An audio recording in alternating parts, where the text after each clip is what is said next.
Yar günümü göy eskiye tuttu ki dur məni boşa. Güççü görübsən öküzə öküz koyup bizol koşa.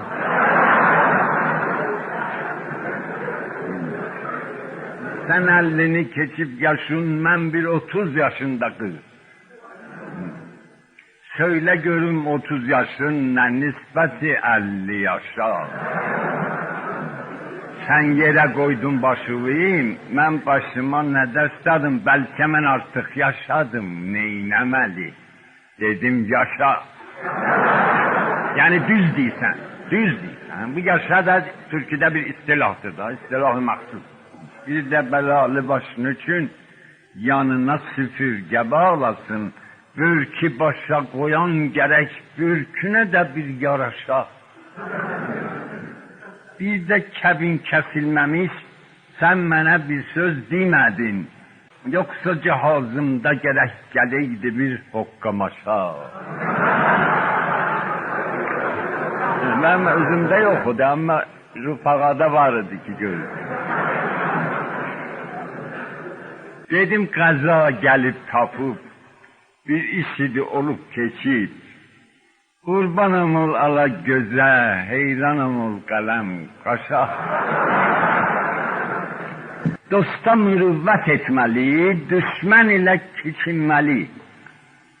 İş belədir, rəva deyil, bəşər yolun azıb çaşa. Mən də sənin dayoğluam, sən də mənim bibim qızı.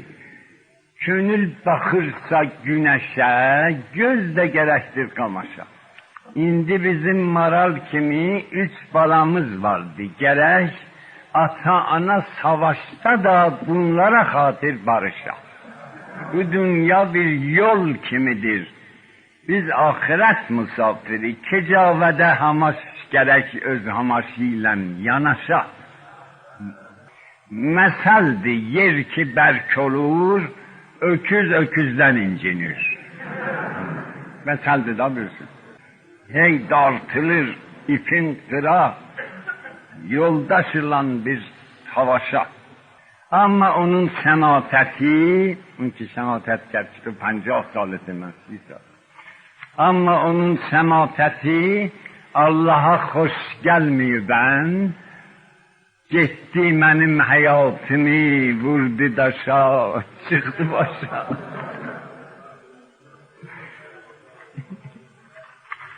Gitti benim hayatımı, vurdu daşa, çıktı başa.